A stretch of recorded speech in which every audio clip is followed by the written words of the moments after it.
마른 땅을 적시는 담비 같은 방송 가무. 안녕하세요. 저는 알기 쉬운 성경교리의 목사 차주영입니다.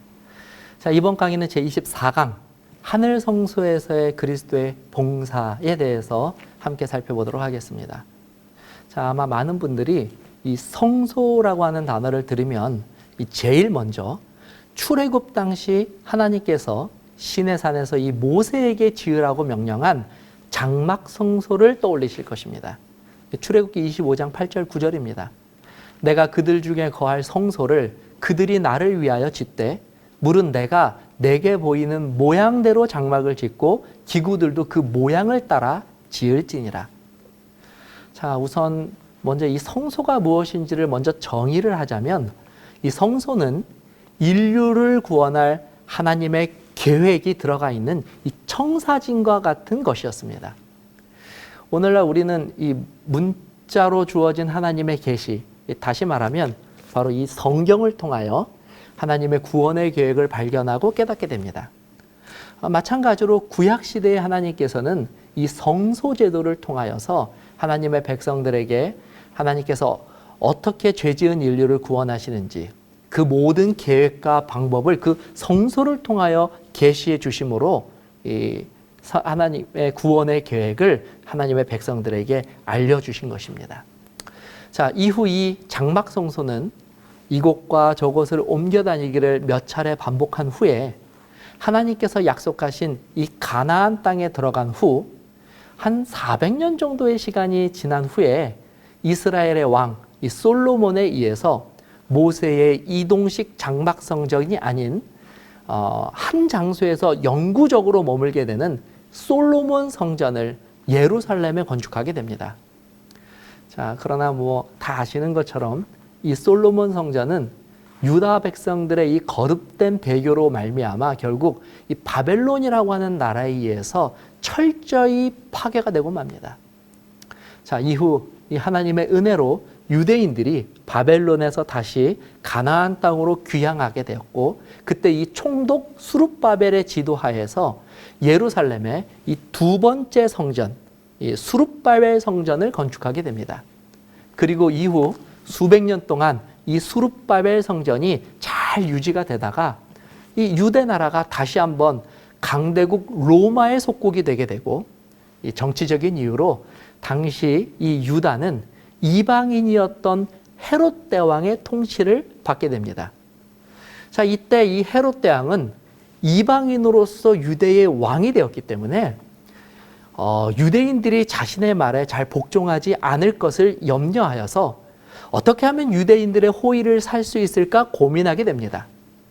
그때 바로 이 헤롯이 찾은 방법이 바로 유대인들이 그들의 삶에서 가장 중요하게 여기는 이 성전을 떠올리게 되고, 따라서 이 헤롯은 유대인들의 호의를 얻고자 이 수룹바벨이 지었던 성전을 이전에 없었던 크고 웅장하고 화려한 모습으로 유대인들을 위하여 중축을 하여 주게 됩니다. 이것이 바로 헤롯 성전입니다.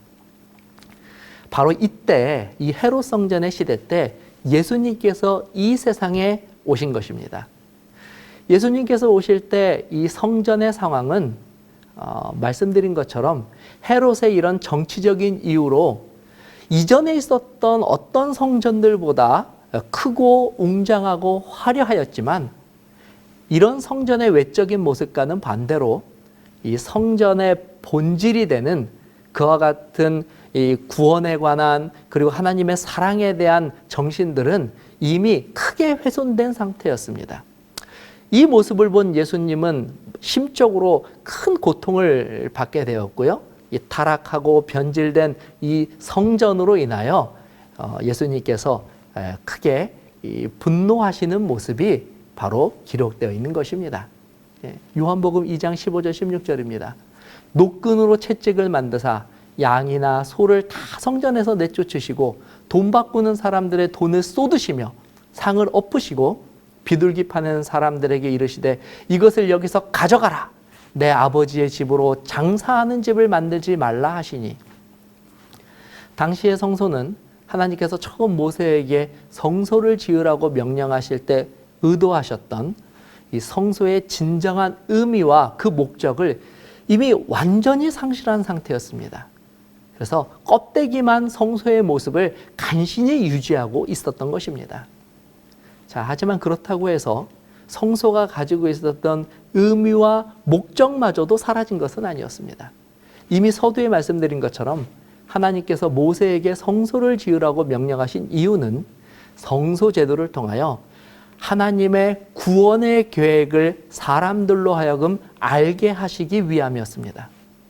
이 성소에서는 이 매일같이 반복돼서 이루어지는 일들이 있었는데요. 그것은 이 죄인들이 자신들의 죄를 대신할 제물인 흠없는 제물을 가지고 성소로 들어가서 자신들의 죄를 대신하여 그 제물을 죽임으로 그들의 죄가 하나님께 용서받고 구원을 얻게 되었다고 하는 사실을 날마다 깨닫는 것이었습니다. 그리고 마침내 그들의 이 죄를 대신하여 줄, 그리고 영원한 이 속죄를 하여 줄 대속물이 되실 그 예수님께서 바로 이 땅에 오셨을 때에 침례 요한은 예수님을 향하여 다음과 같은 위대한 고백을 하게 됩니다. 요한복음 1장 29절입니다. 이튿날 요한이 예수께서 자기에게 나아오심을 보고 이르되 보라, 세상 죄를 지고 가는 하나님의 어린 양이로다. 그렇습니다. 이 성소제도에서 죄인들의 죄를 대신하여 날마다 죽임을 당하였던 바로 그 제물은 바로 우리의 죄를 대신 지시고 돌아가실 하나님의 아들 예수님을 상징한 것이었습니다. 예수님의 제자 요한은 예수님의 사명을 또 이 성소제도와 관련하여 다음과 같이 증거하고 있습니다. 요한일서 4장 10절입니다. 하나님이 우리를 사랑하사 우리 죄를 속하기 위하여 화목제물로 그 아들을 보내셨습니다.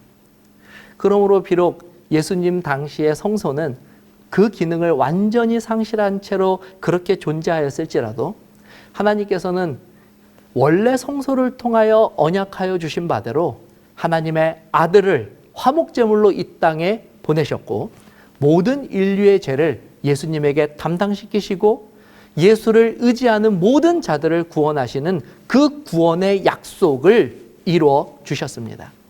베드로전서 2장 24절입니다. 친히 나무에 달려 그 몸으로 우리 죄를 담당하셨으니 이는 우리로 죄에 대하여 죽고 의에 대하여 살게 하려 하심이라. 결국 예수님의 십자가로 말미암아 성소를 통해 주신 구속의 계획은 성취되었고 이제는 더 이상 죄인들은 제물을 가지고 성소에 와서 자신들의 죄를 대신할 제사를 드릴 필요가 없게 되었습니다.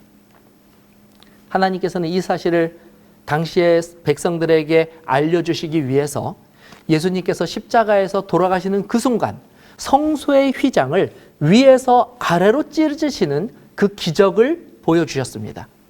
이 말은 성소에서 행해지는 희생 제사가 더 이상은 필요 없게 되었다는 것을 선포하신 것입니다.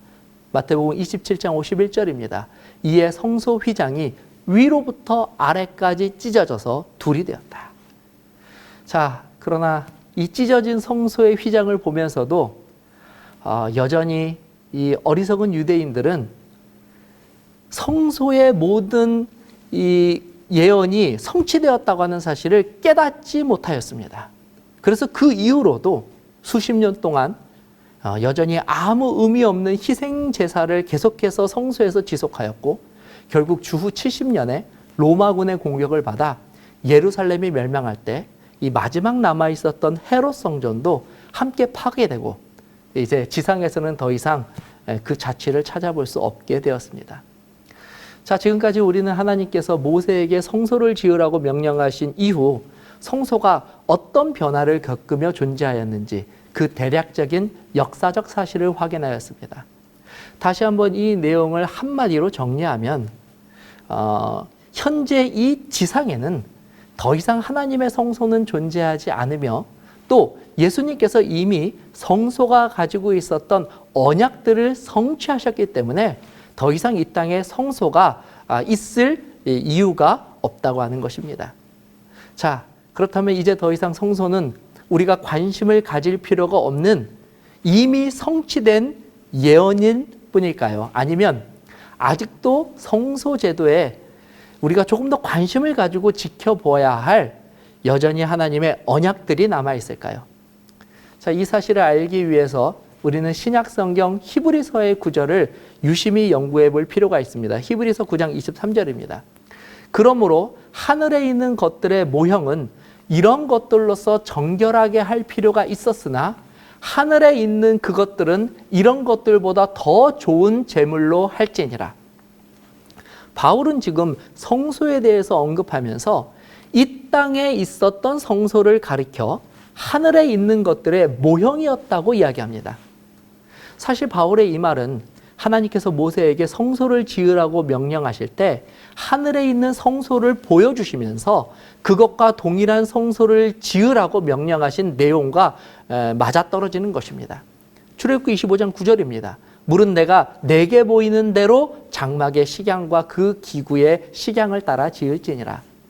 따라서 바울은 이 사실을 근거로 모세가 지은 성소는 엄밀하게 말하면 하나님께서 보여주신 하늘 성소의 모형이었다라고 이야기하는 것입니다. 그러므로 우리는 구약과 또 바울의 언급을 통하여 하늘에 이 성소의 원형이 되는 하늘 성소가 존재하고 있다고 하는 사실을 발견하게 됩니다. 그리고 이어서 바울은 더욱 놀라운 언급을 합니다. 24절입니다. 그리스도께서는 참것의 그림자인 손으로 만든 성소에 들어가지 아니하시고 바로 그 하늘에 들어가사 이제 우리를 위하여 하나님 앞에 나타나시고, 바울은 부활 승천하신 예수님께서 하늘 성소에 들어가셔서 우리를 위하여 하나님 앞에 나타나셨다라고 기록하고 있습니다. 즉, 이 구절을 통해서 우리는 비록 이 땅에서의 성소는 그 임무를 완수하여서 더 이상 존재하지 않게 되었지만 여전히 하늘 성소는 유지되고 있을 뿐만이 아니라 부활 승천하신 예수님께서 지금 바로 그 하늘 성소에 들어가셔서 우리를 위하여 하나님 앞에서 어떠한 중보를 하고 계신다고 하는 사실을 확인할 수 있습니다. 자, 그렇다면 예수님께서 지금 이 하늘 성소에서 우리를 위하여 하시는 일이란 과연 무엇일까요? 자, 계속해서 2강에서 우리가 본격적으로 하늘 성소와 그곳에서 행하시는 예수님의 사역이 무엇인지를 살펴보도록 하겠습니다.